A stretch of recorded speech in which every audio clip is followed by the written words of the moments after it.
Let's talk about sex. But let's take a step back and look at what gives order to it all. That is, when we come to the virtue of chastity. Chastity frees us to love with true, authentic love and sanctify us with the graces it bestows on us and in our relationships. So I have been married for a little less than a year now, and it wasn't too long ago when I was just engaged or even single.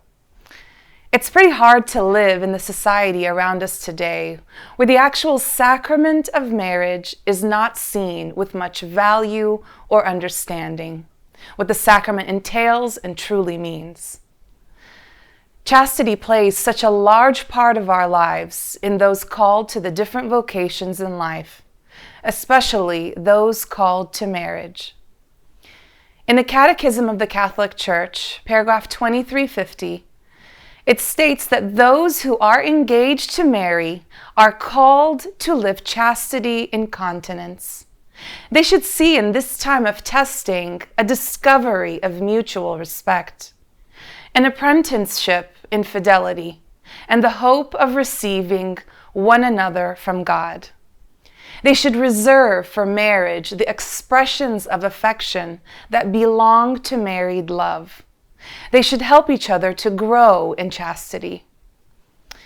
And this is true not only for engaged couples, but also for any two individuals who are friends, dating, or still discerning what their vocation is. Chastity before marriage is such an important aspect of a relationship, of building a season of friendship before treating her as a bride, should be the goal of every man. To treat a lady with respect and honor, upholding her dignity and striving to keep her holy.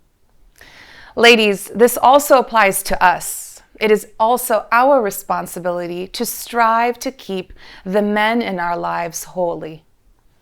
In the world we live in today, there is so much impatience on behalf of the man, of wanting to see too much of the woman too soon and experience too much too soon. And in exchange, ladies, we want to show too much too soon. We're lowering our standards, then lowering morals, becoming more and more immodest, not only in the way we dress, but in our actions and words, the way we allow the world around us to perceive us, just to get that attention that we thirst for. And we say, why do men look at us as an object? Well, it could very possibly be our fault as women. Allowing us to be an object of one's desire, of lust. The Catechism of the Catholic Church, paragraph 2351, states that sexual pleasure is morally disordered when sought for itself, isolated from its procreative and unitive purposes. See, sex is good and holy. Its two main purposes is to unite a couple and to create and renew that bond and to allow for procreation. Then we look at sexual desire, which is not the same as lust. To have sexual desires is part of our human nature. Remember, sex is not bad or evil, but rather holy and wonderful, the highest level of expressing love between two.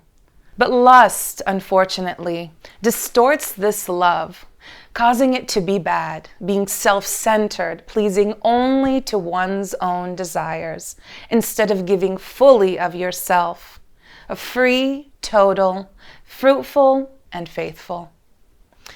Our sexuality is not something to be repressed, not to repress our desires as if they are not there, but actually begging God to give us the strength to love as He loves, to fully give of ourselves, to lay down our lives for our beloved, as He did to His bride, the Church.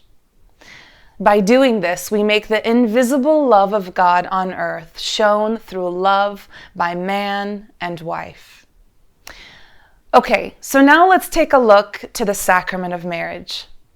Well, to begin, a sacrament is instituted by Christ, and from which flow many graces.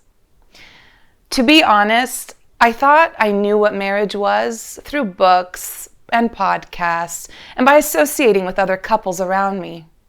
But the true meaning of marriage became much more clear after I stepped into it myself. At that altar on any couple's wedding day is when the sacrament is upheld and initiated. It is not yet completed until the sexual embrace is experienced. Seriously, take a moment to really understand it. With their bodies, the bride and the groom solidify what they say on the altar on their wedding day, each and every time they come together, giving of themselves fully, laying down their life for one another. Total, faithful, fruitful love, without holding anything back, giving without expecting anything in return. This is why when we as Catholics practice and believe in sex only after marriage, is because it is so good, so holy, and truly a sacred sign instituted by Christ. Therefore, the sexual embrace is the renewal of that sacrament. That is why we also don't live with one another until after marriage, to keep ourselves away from sin or the near occasion to sin. Many couples nowadays will say, well, how far can I get? Instead of asking, how can I help this person get to heaven? How can I prepare this person for their vocation?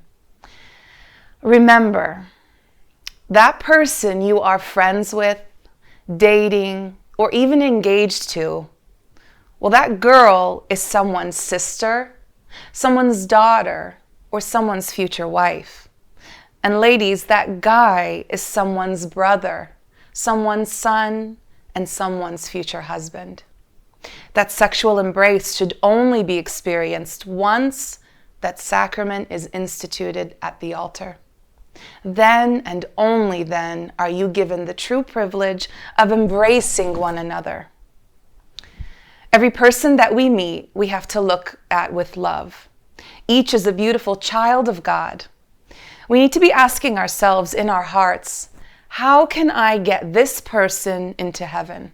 Not how can I use this person for my personal pleasure?